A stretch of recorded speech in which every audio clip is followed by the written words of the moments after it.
reason why I felt it was important to start a Kimochi is that when I was a child growing up in Sacramento, I was very close to my grandparents who lived with us. So that is when I learned a little bit of Japanese and a lot of the cultural issues growing up with my grandparents. So when I came to San Francisco to start my career, there were needs here that I felt were something that we should address. And so that's when Steve and I talked about how can we address some of those needs. Kimochi is a word in Japanese that's real yasashi, real simple, real babyish, the kind of simple word that even Japanese Americans would know, let alone the seniors. And I thought a real soft word like that, that denoted feelings or good feelings, was really a perfect word to kind of identify us to do this active work for the seniors. And at that time it was Issei's. So we called it Kimochi Incorporated San Francisco Issei Project.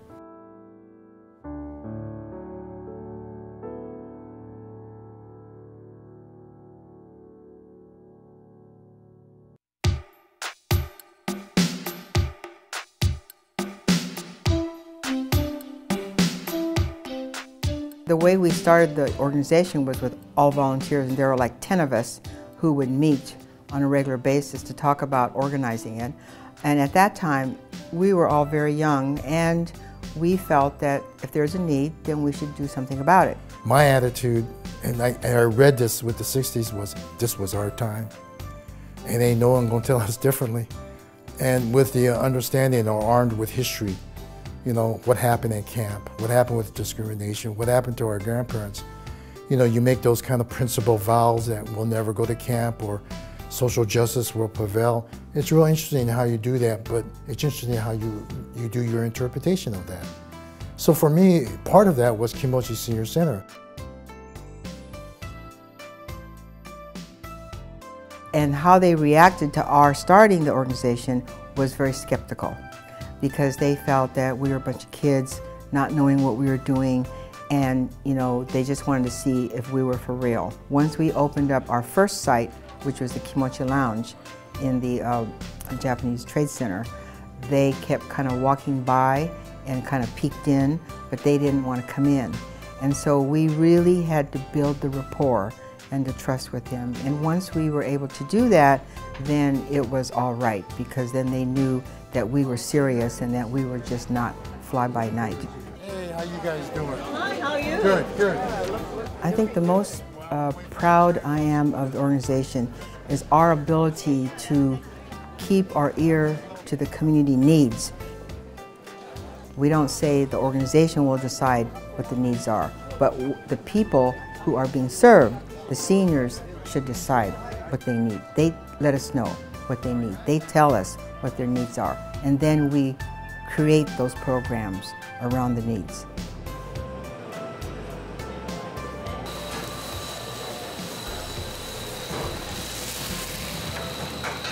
So the first big program was our nutrition program back in 1974.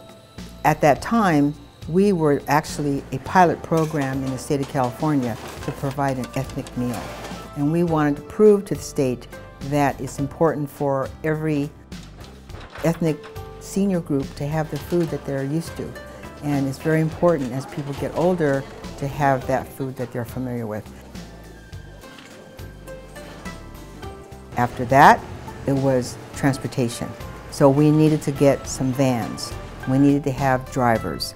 Transportation is another way for people to go from point A to point B and to remain independent.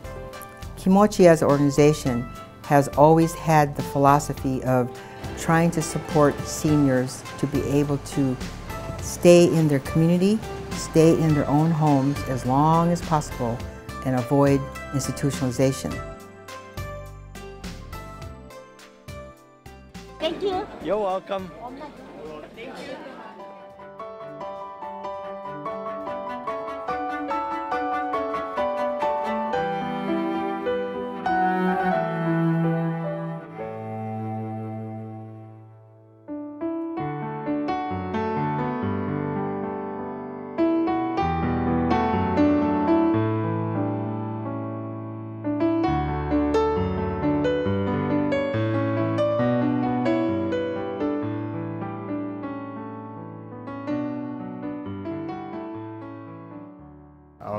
Army officer, they told me I wouldn't live past 30, but now I'm 90 years old, so I'm glad to have Kimochi home to take care of people like myself.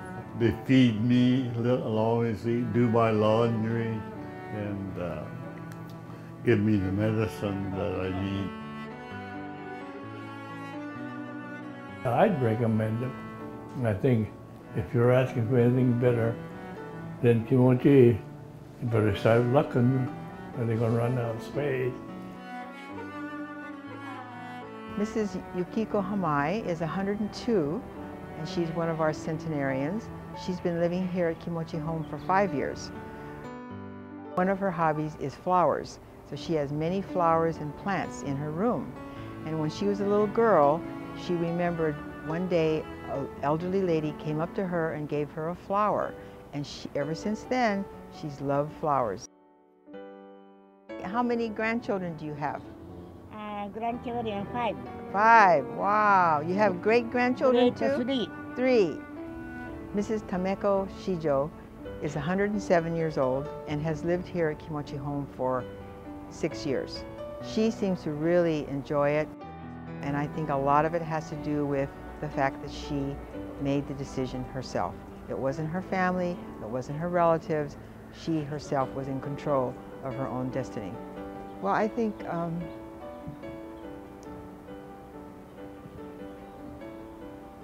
I get emotional because it just reminds me of the reason why we started Kimochi.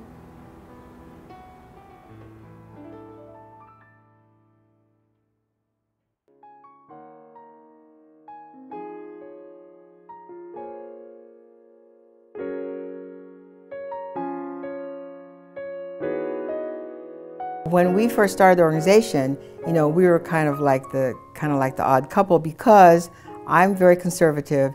He was very kind of a street guy and had long hair, a beard, wore sunglasses, and a lot of times people were afraid of him.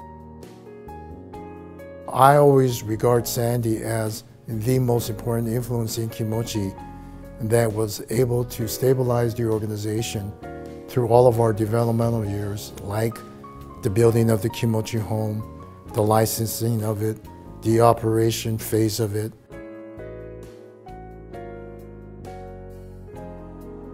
Steve actually is the charisma and the soul of the organization, and he epitomizes the word Kimochi. Steve is a tall guy, he's a big guy, and yet he has, you know, he's like a little teddy bear.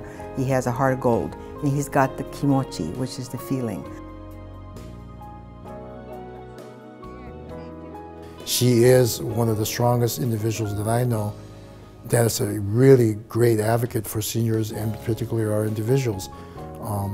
Probably one of the smartest things I ever did in my life was to create an association and a friendship with Sandy because I knew that as long as she had a connection to this organization, we would probably be able to make it, or at least she would help guide us through. I was the talker, I was the one who went out and raised the money, I was the one that created as much as pizzazz as we could, but you had to have an anchor. And Sandy Moria was definitely the anchor for Kimochi.